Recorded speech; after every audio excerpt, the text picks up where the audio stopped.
Nesse vídeo eu vou te mostrar qual é o único método que você precisa para aprender inglês, sem depender de cursos caros, professores e aquelas regras gramaticais que amedrontam qualquer um. You gotta be the protagonist of your learning. É um método que todo poliglota usa, inclusive você mesmo usou quando aprendeu o português. E eu garanto que esse vídeo vai mudar a forma como você vê o aprendizado de idiomas. Muito prazer, eu sou o William. Antes de mais nada, eu preciso desmitificar um conceito sobre o aprendizado de idiomas, porque além do ensino tradicional não ser nada eficiente, na internet existe um monte de desinformações de pessoas que só ligam para o seu dinheiro e não para sua evolução. Bom, primeiro, inglês é uma habilidade e não um conhecimento. A vida toda nos ensinaram que para aprender inglês precisamos matricular em um curso, participar das aulas, prestar bem atenção no professor e esperar para que ele passe aquele conhecimento para você. Resultado, o Brasil é um dos países que tem a menor taxa de fluência. Isso é tratar o inglês como um conhecimento. Habilidade é algo que você precisa praticar todos os dias para poder se desenvolver. Assim como um instrumento musical, um esporte, se você quiser aprender a desenhar, por exemplo, tudo isso são habilidades que exigem prática e repetição.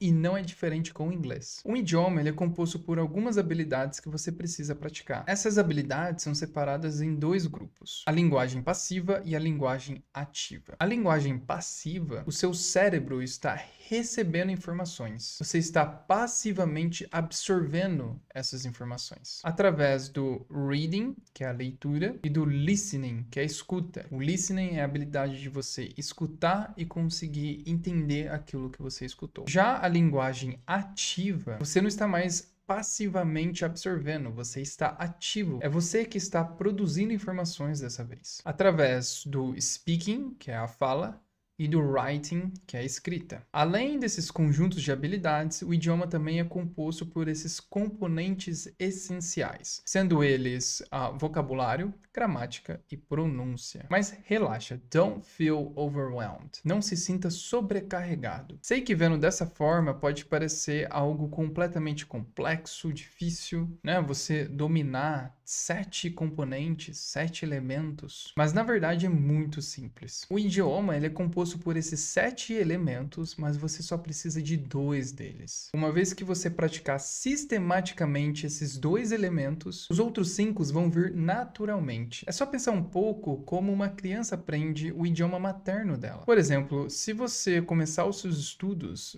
se você estiver no iniciante ou até mesmo no intermediário, se você começar pela pronúncia, você vai achar muito difícil, seu estudo vai ser pouco produtivo, ou seja, com o tempo você não vai enxergar muita evolução e então se frustrar. Então a gente já elimina a pronúncia da lista. Gramática. Se você estudar gramática, você está tentando forçar o seu cérebro a lembrar de detalhes, enquanto somos ótimos em perceber padrões. A língua inglesa, ela não é infinita, ela é finita. Então, enquanto você tiver exposição ao idioma, você vai começar a perceber que existem padrões entre elas. Então, você vai aprender gramática sem necessariamente estudar gramática. Uma criança de 5 anos nunca estudou gramática e fala o idioma materno dela fluentemente. Um exemplo bem prático disso.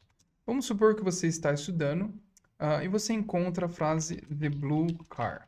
Isso aqui eu estou usando um exemplo simples, uma gramática muito simples, mas isso aqui aplica para quase todas as regras gramaticais, tá? Então, você vê que significa o carro azul. Você vai ficar confuso, você vai querer saber o porquê que o azul vem antes do carro. Vão querer te passar que o adjetivo vem antes do substantivo e você, meu Deus do céu, o que está acontecendo? E ao invés de você focar nesses detalhes, nessas regras, você simplesmente aceita as coisas como elas são. Então, a gente pega o exemplo the blue car. Vamos imaginar que você estudou essa frase. E aí, em outro determinado momento, você se depara com a frase the red pill, que é a pílula vermelha. Depois você vê the black cat. E então você, através da sua exposição, encontra também the blue sky. The blue sky. Ou seja, você com o tempo vai ver tanto essa estrutura gramatical que quando você escutar da forma errada, ou quando você falar da forma errada, você vai sentir que tem algo estranho. Se você falar ou se você ouvir the car blue, você vai sentir um desconforto muito grande. Você vai falar, não, tem alguma coisa errada aqui. Muitas vezes não, você não vai saber o porquê que está errado, mas você vai saber corrigir. Ou então procurar a forma certa. Bom, então Gramática, vamos excluir da nossa lista.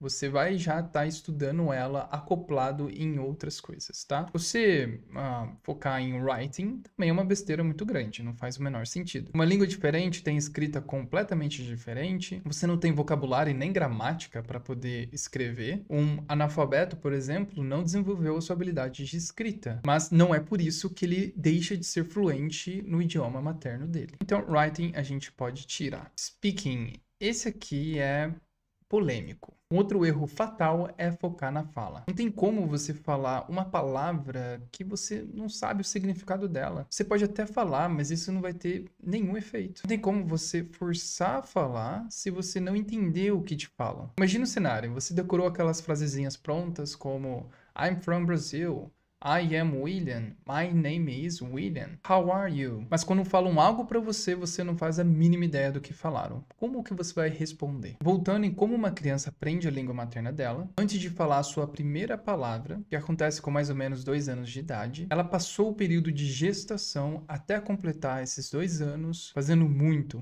mas muito listening, que é a escuta. Ela passou por todo esse período ouvindo os pais conversando com ela, os pais conversando entre eles, amigos, vizinhos, se encontrando e então conversando, TV ligada, enfim. Quando ela passa a entender melhor o que ela está ouvindo e o significado das coisas, é quando ela vai começar a falar suas primeiras palavras. Tanto é que se uma criança nasce e ninguém nunca conversar com ela, ela não vai desenvolver a sua fala. Quanto menos você falar com uma criança, mais tempo ela vai demorar para se desenvolver. É o que acontece também quando uma pessoa nasce completamente surda. Normalmente, ela é considerada muda também. Não porque tem um problema físico nas cordas vocais, na língua, na garganta. Esses mecanismos da fala são completamente saudáveis. Porém, a falta da audição faz com que ela não consiga desenvolver a sua fala. Para podermos falar, a gente precisa ouvir os sons, entender o tom, o volume, a intensidade, a pronúncia. E isso não é só uma vez. A gente tem que ouvir muito para poder absorver o idioma. O nosso cérebro precisa escutar a nossa própria voz e a voz dos outros para poder coordenar as musculaturas da garganta e da boca para formular as palavras. Bom, então,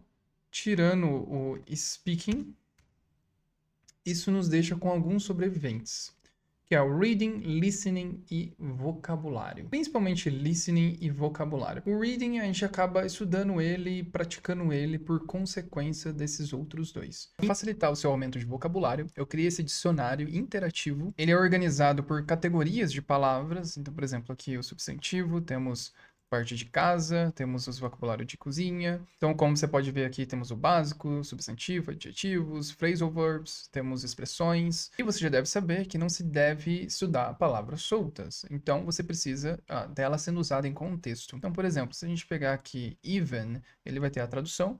Ele vai ter frases, são 3 frases para poder contextualizar essa palavra. Vão ter áudio para você ter uma noção da pronúncia. E o mais legal, se você não sabe uma outra palavra dentro da frase, você pode clicar nela que você vai ser redirecionado para uma subpágina com essa palavra sendo o foco dessa vez. E quando necessário, ainda tem algumas mini aulas sobre uma explicação extra sobre aquela palavra. É algo que eu estou sempre atualizando, então eu deixo aqui um relatório das atualizações que eu fiz. Então, por exemplo, dia 19 eu adicionei 23 palavras, e aí você pode ver as palavras que eu adicionei. Se tiver interesse, o link está na descrição ou no perfil do canal. Então, quando você tiver uma base muito sólida, digo quando você passa muito tempo tendo a prática do listening da forma correta e na sua construção de vocabulário, você vai conseguir desenvolver as outras habilidades naturalmente, assim como você fez com a sua língua materna, o português. Próximos vídeos eu vou falar sobre o listening e vocabulário de forma prática. Atualmente eu estou produzindo eles. Se já estiverem prontos, eu vou deixar o link na descrição. Se não, se inscreva e ativa o sininho, que muito em breve eles estarão no ar.